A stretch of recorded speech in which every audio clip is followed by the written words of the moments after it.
we're gonna make my mom's, her grandma's famous honey oat dinner rolls.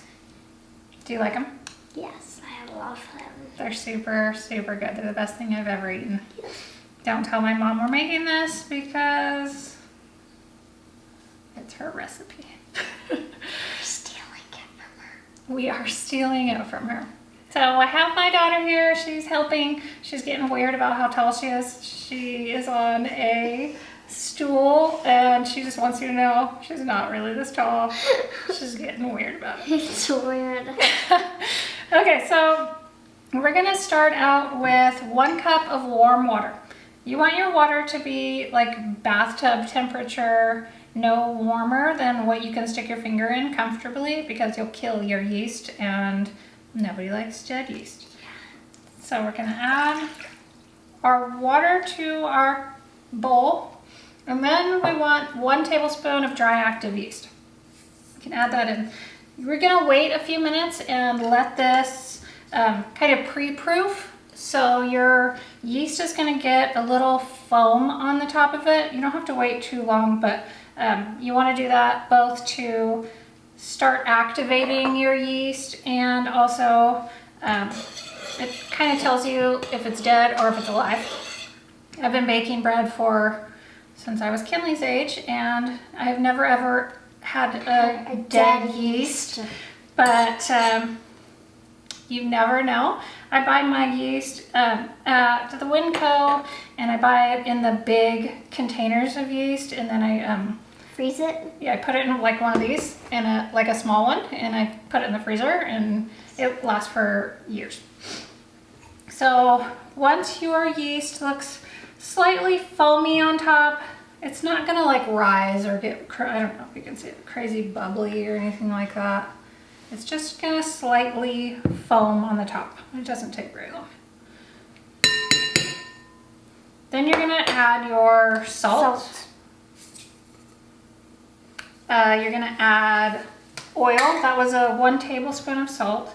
This is about 2 tablespoons of oil. You don't need all of this right now, so reserve, put about 1 tablespoon in now, and then you'll need a tablespoon for when you're proofing. So pour about half of that in.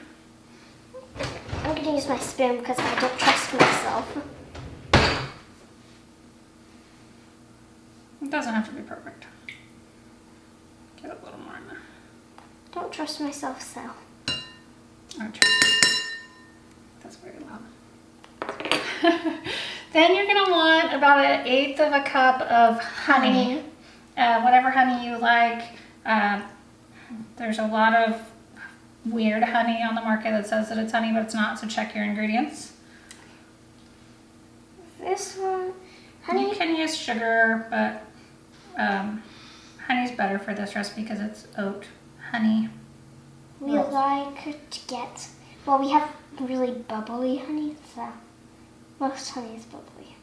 Bubbly in the container? Bubbly, yes. So you're gonna want more honey for when you're baking it too. So you're gonna want maybe like 1/4 of a cup in total for the recipe. No, Oscar. I don't measure things. Do you say, yes, girl? I'm really bad about measuring. So literally my tablespoon We both are. is like fill up the palm of my hand, and that looks good. I like honey. Oh yeah, we love honey. Did you know that local honey is good for your allergies? It's really weird. It is weird. It's because the bees eat the pollen, and then you kind of like inoculate yourself with the pollen. Okay, so give that just a little stir. Incorporate all of your ingredients, and then, like I said, I'm really bad about measuring here, so I'm gonna try to do it on camera. I have 1/4 of a cup, measuring cup. This is just all-purpose flour. You want to mix, babe? Kinley will do the mixing while I do the adding. You just want to add a flour to consistency. It's okay if it gets like So that's 1/2 cup. kind of sticky because there's honey in there. So that's a whole cup. And we're definitely going to want more. Yes. It will get kind of hard. To stir. Yeah. You could do it in the mixer. Yeah. I have my own mixer right here. So this is 1.5 cups. My little lefty Lou here. She's the oddball in the family. Nobody wants to sit next to her at dinner time because we bump elbows with each other. Except my uncle. Yeah, Uncle Isaac will sit next to you because you're both lefties. Yeah. Oh, sorry. So right now it's like Not muck. very jumpy. So I'm gonna add 1 more spoon. another 1/4 cup. So that's 1 3/4. Do you want me to take over? You're strong. It's really, really floury. So it might get a little dry on So top. it's still pretty wet. It's not coming together as a mass yet. So I'm gonna add a shy another 1/4. So it's not quite 2 cups yet.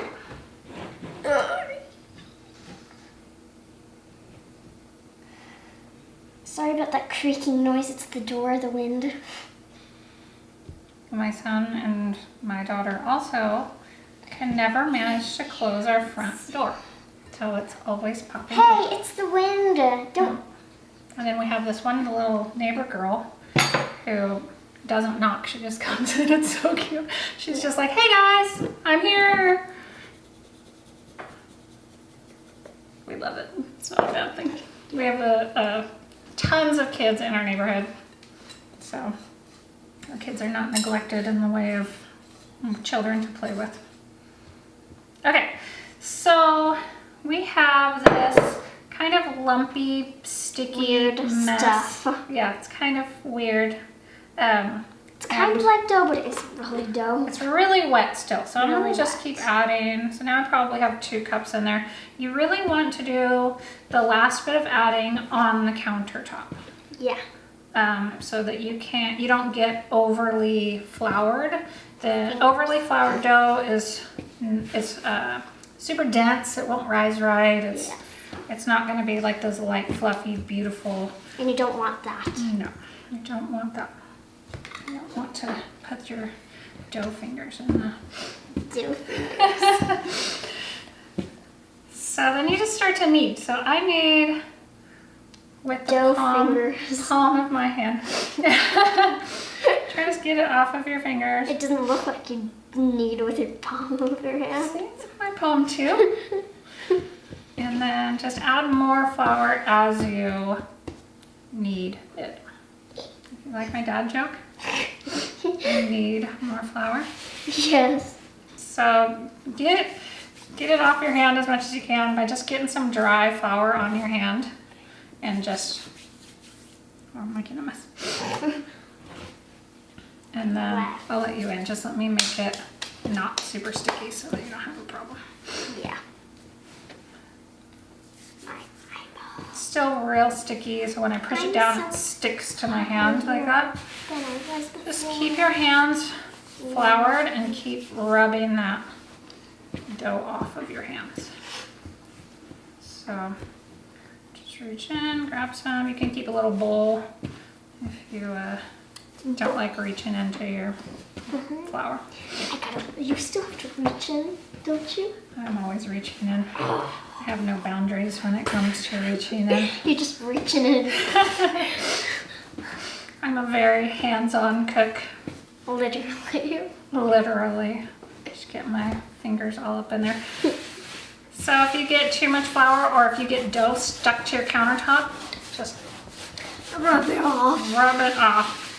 And then kind of push that dough away so you don't get those super dry chunks in your... Ew, no one wants that. No one wants chunky dough. Ugh. Why not? You don't like your dough chunky? Ew, no. Okay. I Now, like even dough. oh, you too. Okay, so you want to knead this until it gets kind of boingy. Boingy, like a bouncy ball. Kind of. Where when you push your finger in it, it boings back.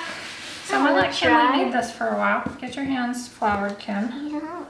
There you go. Snowing. Try not to get it into that big mass. And then just fold it back. Push it with your palm. Fold it, and then turn it. And fold it and push it with your palm. Kinley's having technical difficulties. Do you want to take all that stuff off? Yes. Put that over there. And then that over there. That over there. Oh no. I guess this just go on the floor then. We'll pick it up later. We'll pick it up later. So you want to keep your surface floured. So as you can see, I keep bringing a little bit more dough in and push down. So watch what I do, Ken. So I pull it towards me. So fold it in half towards me. Push with the heel of my palm of my hand. Yep, pull it towards you. So pull it towards you, push it down. Then with the palm of your hand, push it away. Don't really cram it away. Palm of my hand. Just very lightly so that it doesn't stick. Very Then light. turn, push, turn. You can tell who the character in the family is. Turn. Like that. Okay. Got this. You got it? Got it. Okay. Get yourself some flour. Let's see what you can do. Get on it. Do you want me to flour your I'm on hands? it. I'm on this. Okay. This goes towards you. Towards me. Push away. Don't cram away. Sorry. Just push. No, you forgot to pull it towards you. Pull it towards me. Then push it away. Push it away. Like a relationship. Come back. No, go away. No, come back. No, go away. No, go away. It's a very toxic relationship. Go away. Go away. Go away. Can you try it by yourself? Turn. There you go. You can do it with two hands if you want. Push with both hands. Scared me for a second. I was like, oh no, where's it going? Okay, so when your dough is big, or once it gets enough flour incorporated into it, you can really You can have dough get hands. into it. But go really slow so that you're not just dumping a bunch of flour in and making it overly floured, because there's nothing worse than overly floured. There's nothing better than overly It takes you a long time to get all that flour incorporated. Then so be it. You gotta knead it for a while anyways. But if you try to go too fast, get too much flour in there, Come on. I want my home back. then it's gross. Do you wanna go again? Yeah. I'm in a relationship. Yeah.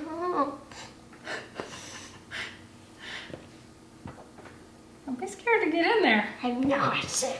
I'm getting in here. Getting in it. I'm getting in it. Yes. Yeah. Oh my goodness.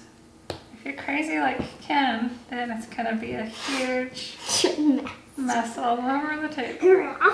And if you know anything about Kinley, you know that everywhere she goes and everything she does is just like this. Just wild and crazy and messy, and God bless her future husband. Yeah. He's going to be a very patient and tired man.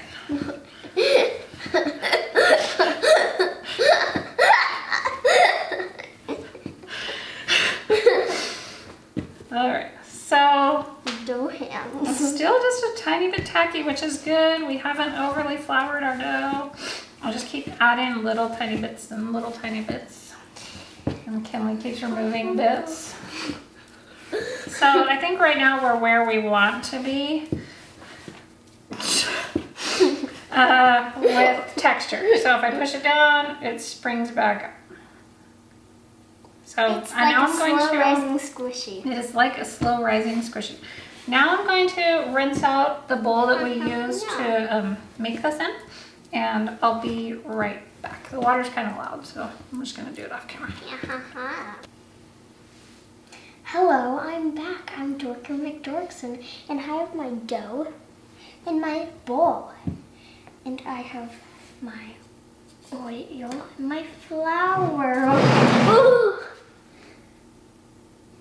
And I'm short again. I'm gonna oil my bowl once I'm tall again. Okay, we're back with clean hands, clean bowl, and our dough has been resting while we were washing up. So it's gonna like stick to the counter a little bit. So I like to give it one final little baby knead. While I am going to be putting some oil on the bowl and be spreading it around. Put it all in there. Yoink. So it's about a tablespoon of oil you want in the bottom. It helps keep your dough hydrated while it's rising. So you're going to make yourself a little ball here. That's perfect. You can set it down.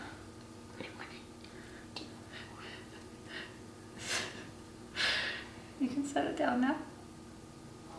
Set it down. Okay. Thank you. Turn it upside down, so it's like this on the table. Turn it upside down and just plop it in, and then spin it around to get all the sides covered, and then flip it upside down. It looks delicious So the already, and it's not even ready. top is now the top again, so it's no longer upside down.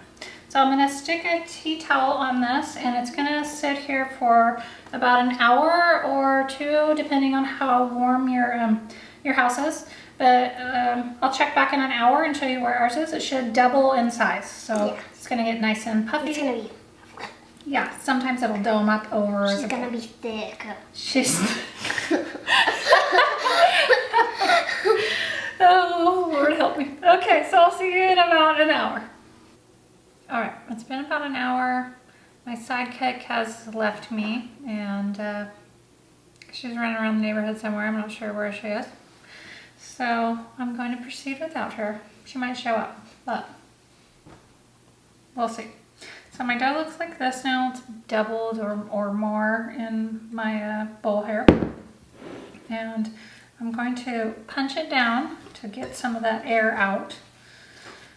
And then I'm going to pull the whole thing out and just give it one little last knead.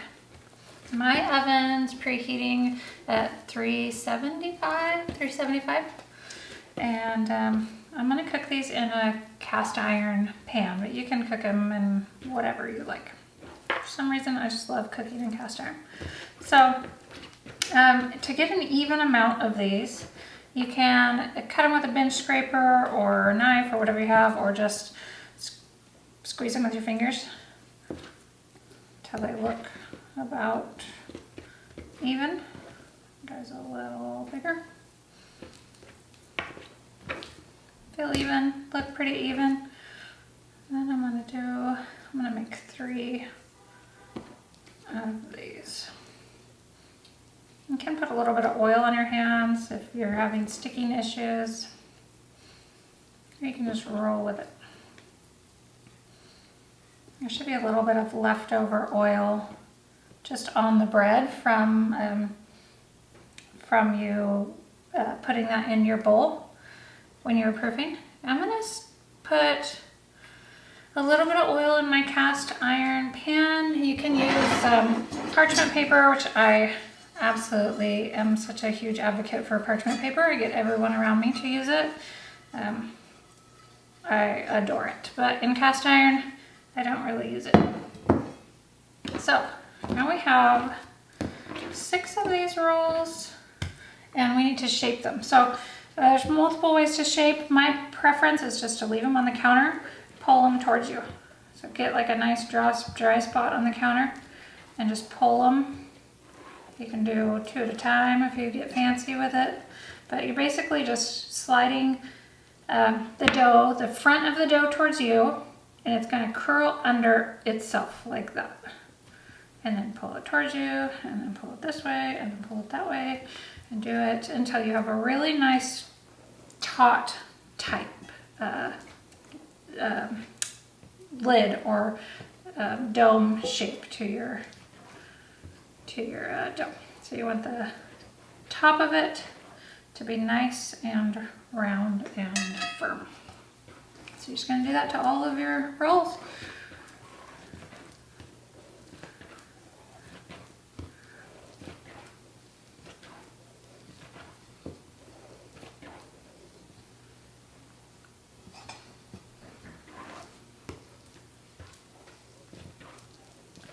Not sure if I hear my sidekick or if I hear the wind blowing that front door that's probably not closed open.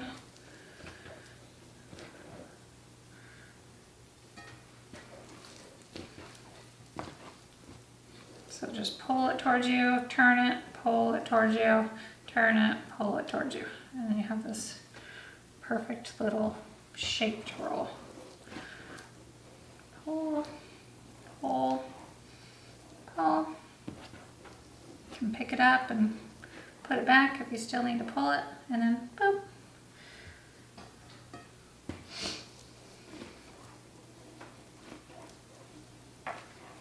So again, this is, you're sucking this part under, so it's going this way, and then, I'll do it this way. You're pushing this one under, and then back under, so you're just kind of tightening the tops of these rolls.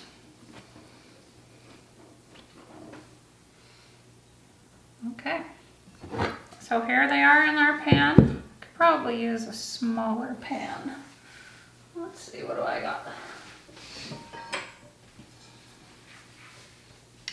Oil. Let's see here.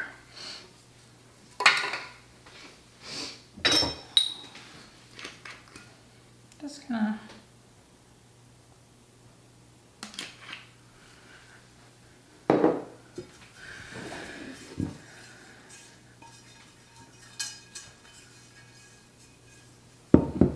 transfer these guys all into this one. I want them to be closer together when they cook, so that this next part where I put the honey over the top of them, so the honey doesn't just drool all over the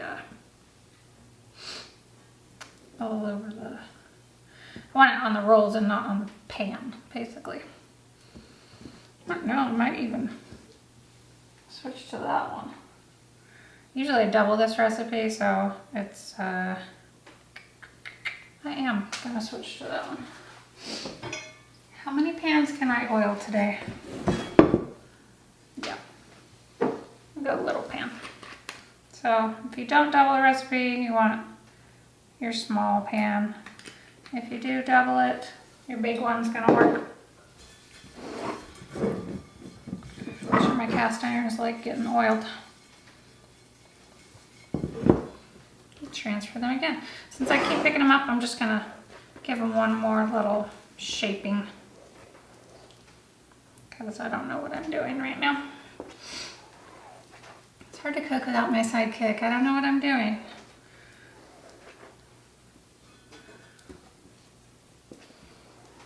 She really is the best. She definitely keeps us on our toes all of the time. It's awesome.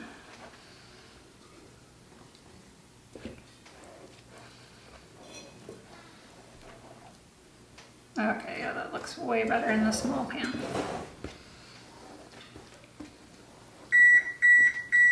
So there's my oven preheating.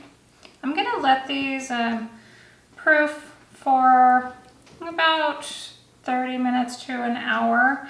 And then I'm gonna pour honey on top, and I'm gonna pour, sprinkle some oats on the top of those. So I'm gonna let these proof a little bit, and I'll be right back. Hey guys, we're back, and we have our noodles, and we have some honey and oats.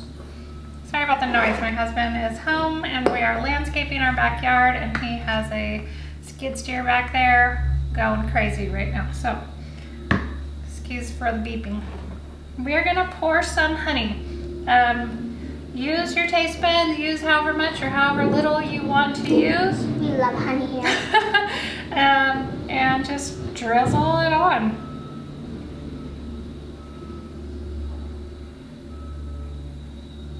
Looks about right for us.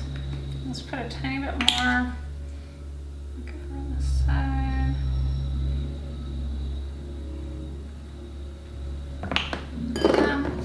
Okay, now we're gonna take these, they're just rolled oats, like quick oats, and we're gonna sprinkle those on top.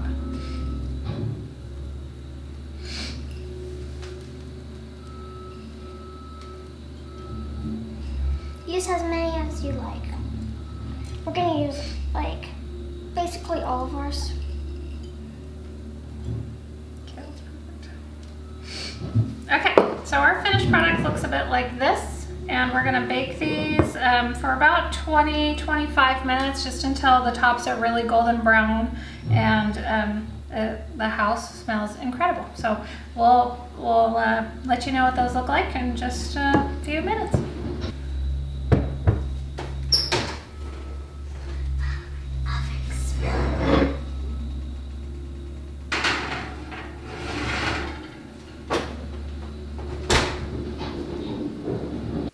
Okay, here they are straight out of the oven. Super hot. My pan is super hot, so be careful when you pull them out, obviously. And if you just run your fork along the lines of the rolls, and then along the back,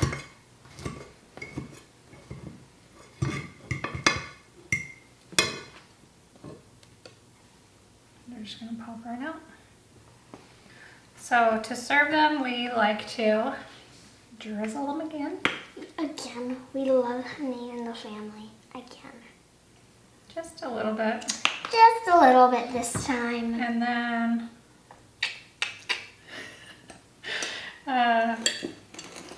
fork in the middle. It's easier if you let them cool down for a little bit. They're not as scorching hot. They are sticky and delicious. I'm gonna get my fork filled with butter, and just That's a knife. And just spread it on. We also like butter, so Yes, we do like butter. my brother likes peanut butter a lot. He has it. Do you want to cheers with me, or is it too hot? I don't know.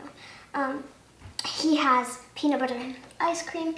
He even farts out peanut butter. Literally. Here, It like smells like farts. It's crazy. All right, we're gonna eat. Cheers. Clink. Mmm. Mmm. Mmm. Mm-hmm. They're so good. So good. So you could omit all the honey. You could use sugar instead of honey in the recipe. And then you can avoid, not do the honey and not do the oats on top. And you'd have just regular dinner rolls. So it's not much different than your regular dinner roll. I think my mom does make them a little bit different. She uses like whole wheat, excuse me, flour. And yeah, but they're delicious. So let me know if you try it. Yeah. Don't eat them straight out of the oven.